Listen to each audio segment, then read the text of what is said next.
Hi everyone, it's great to see you. I am outside and it is so cold. We have finally had our really cold snap, and that is what I was waiting for, to have the signal to put the hydrangeas in the shed. So I had told you before, I usually wait until December 1st. It is December 3rd and we've had, I'd say, 4 days now where it's gotten down into the teens at night. It's going up to about 32, 34 in the day for a high. And I feel like the hydrangea have now gone into hibernation mode, and that's what you want.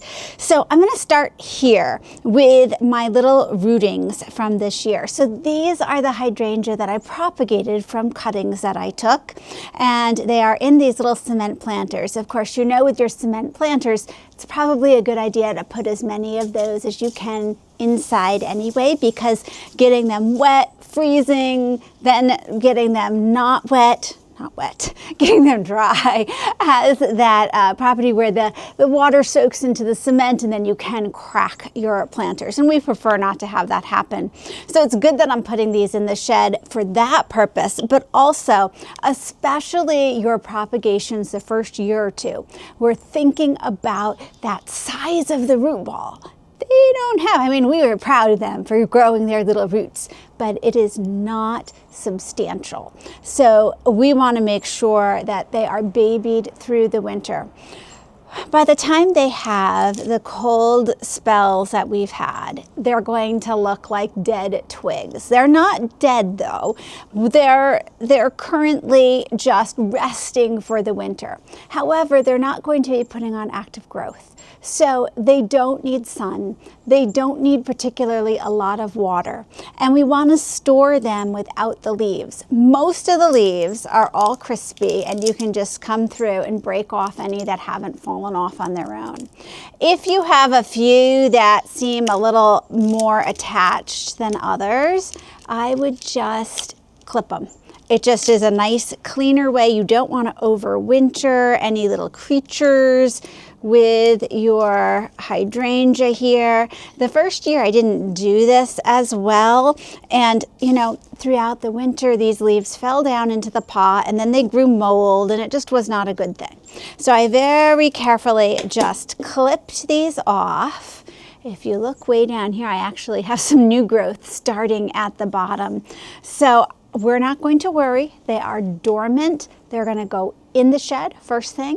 And once a month, I'm going to check on them and make sure that there's a little bit of water in here. Just slightly damp, not a lot, because it's not really absorbing a lot. It's not growing. So it's not like hydrangeas in the regular season at all, which is great. These look really good. Now I have to point out my cyclamen.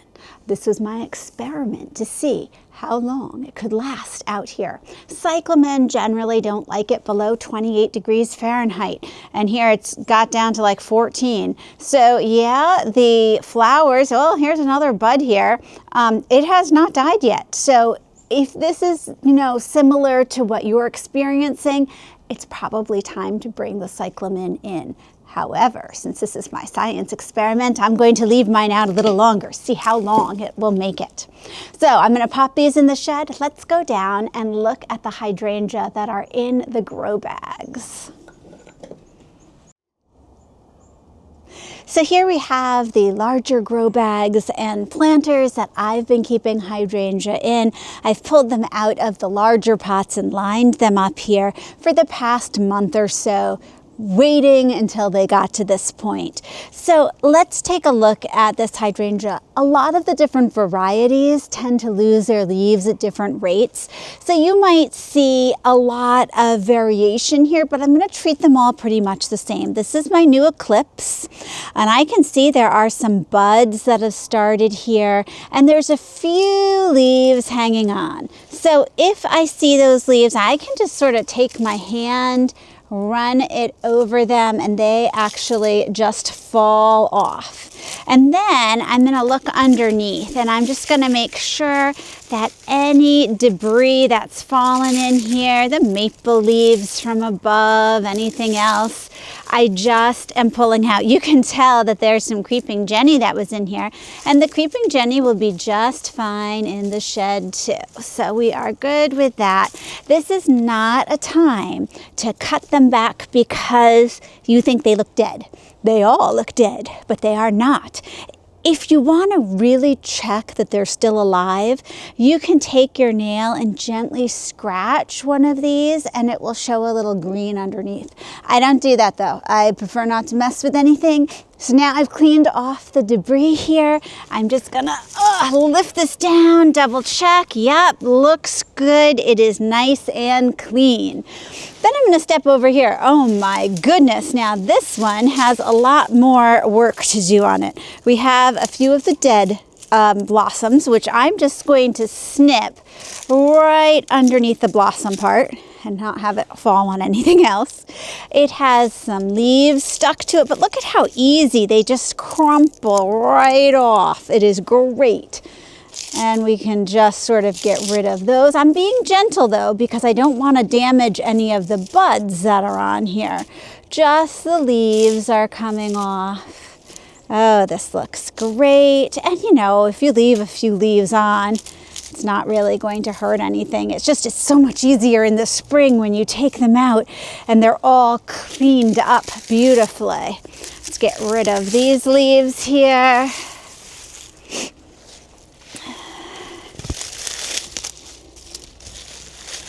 Once again, it's not going to be perfect, but any bit that I can clean out now is just going to make it so much easier.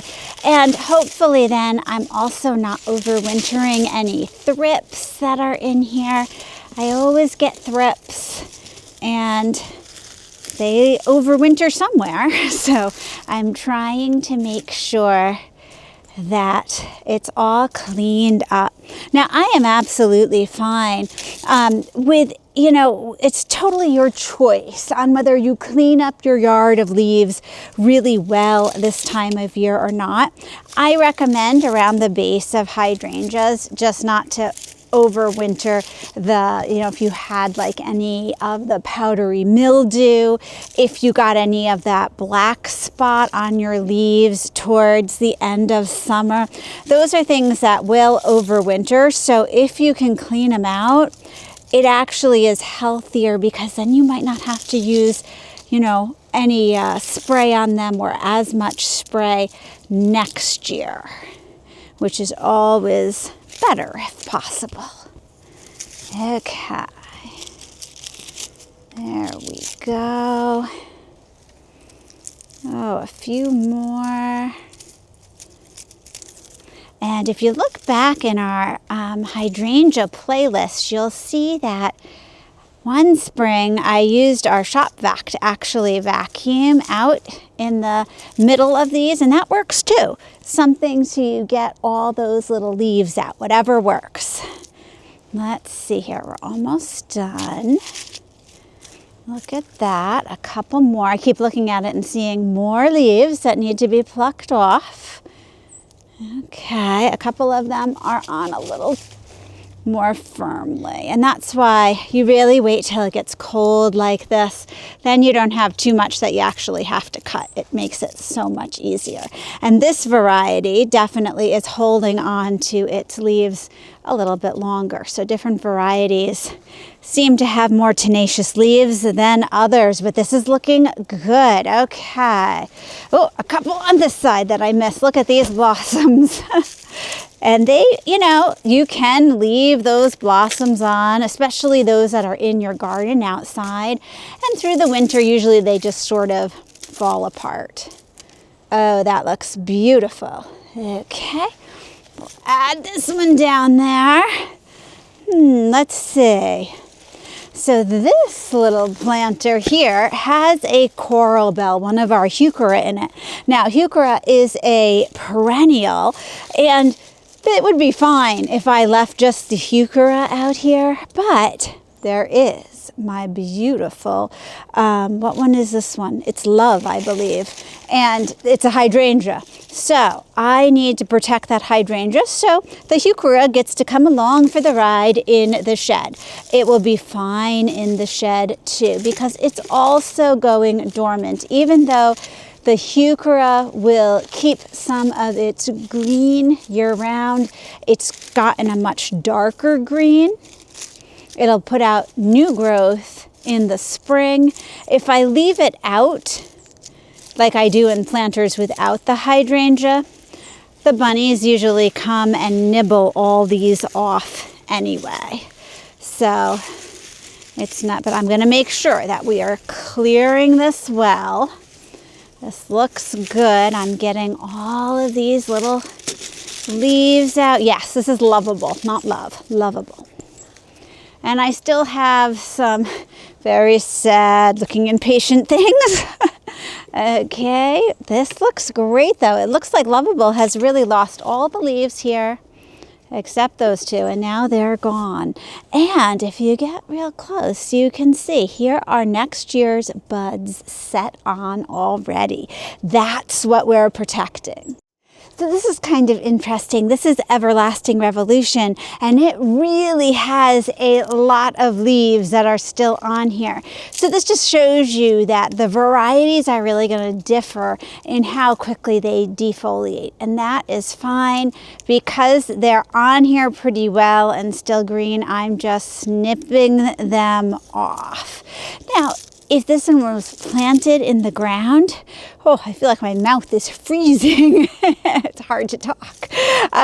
If this one was planted in the ground, I would just leave it and let it defoliate on its own. I do not do this type of trim for the leaves on any that are in the ground. This is only because in the shed, they're going to fall off anyway shortly, and it's going to keep things tidy and picked up and not growing mold and that type of thing inside. But outside, they're just going to fall off and blow away.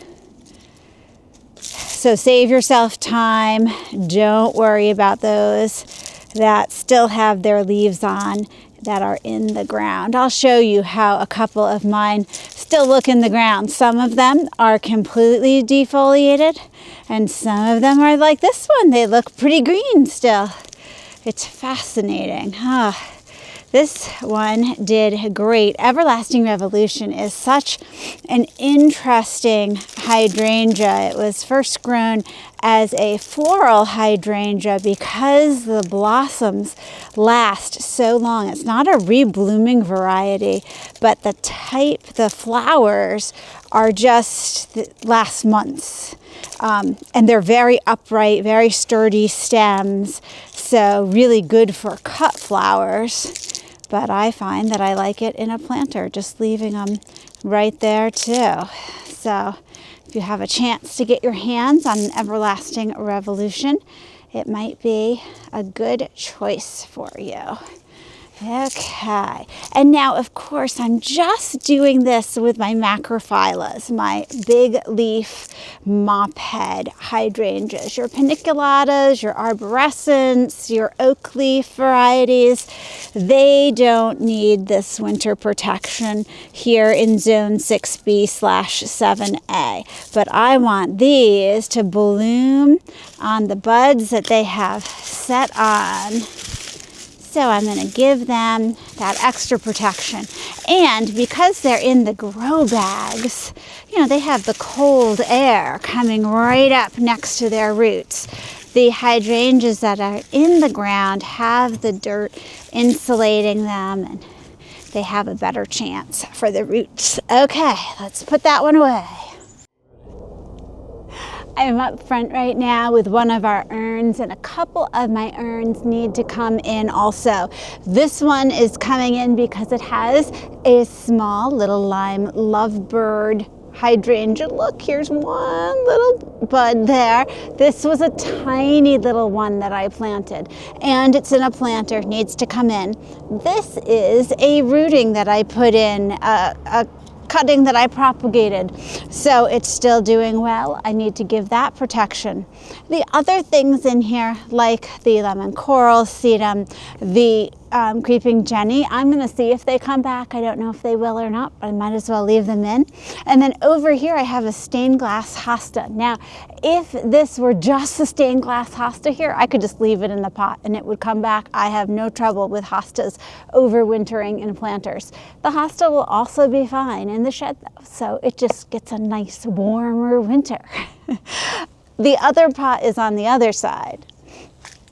So in this planter, I also have another little lime lovebird hydrangea that I'm protecting. There is some creeping Jenny and another hosta in here too that are along for the ride, but let's get these in the shed to protect those nice little hydrangea. I'm so hopeful they're gonna bloom next year because they're new this year. I have never seen little lime lovebird bloom in person and I cannot wait.